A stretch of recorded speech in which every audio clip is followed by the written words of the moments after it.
CPM ఒక సంచలనాత్మకమైనటువంటి చర్యకి దిగడం అన్నది సిపిఎం చరిత్రలో ఇది ఒక సంచలనం అనాలనుకుంటా. ఎందుకంటే సిపిఎం ఒక త్రిసభ్య కమిటీ వేసిందట. దేని మీద అంటే సిపిఎం కార్యకలాపాలని పాడు చేస్తున్నారు, సిద్ధాంతాలని పక్కన పెడుతున్నారు అన్నటువంటిది. హైటెక్ సిపిఎం నాయకుడిగా ముద్రపడ్డవాడు తమ్మినేని వీరభద్రం.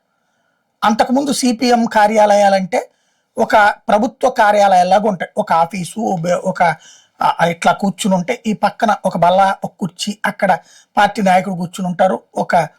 లేకపోతే ఒక రూమ్లో వాళ్ళు కూర్చుని ఉంటారు. మిగతా అది బయట ఒక లైబ్రరీ లాగా ఉంటుంది. పేపర్లు అందరూ చదువుకుంటారు, కూర్చుంటారు, పిచ్చాపాటి మాట్లాడుకుంటారు, అప్పుడప్పుడు చిన్నపాటి సభలు పెట్టుకుంటారు.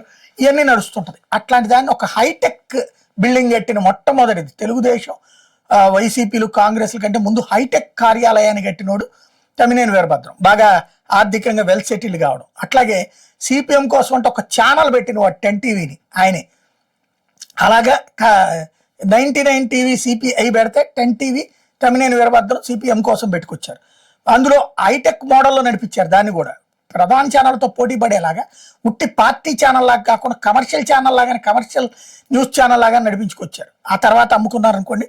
అది పక్కన అయితే ఓవరాల్గా అసలు పార్టీ విధానాలు, సిద్ధాంతాలు ఆయన చెడగొట్టి ఇలాగ హైటెక్ టైప్లో తీసుకుపోతున్నారన్న దాని మీద త్రిసభ్య కమిటీ వేశారట.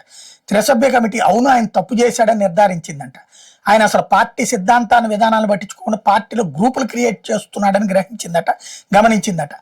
ఎవరెవరు దీనికి బాధ్యులు అంటే తమ్మినేని వీరభద్రంతో పాటు స్కైలాబ్ బాబు ప్రసాద్, ఈ ముగ్గురు బాధ్యులని తెలిస్తే వాళ్ళ ముగ్గురిని పార్టీ నుండి సస్పెండ్ చేస్తున్నట్టుగా తాజాగా చేస్తున్న ప్రకటన అన్నటువంటిది సంచలనం సృష్టిస్తోంది.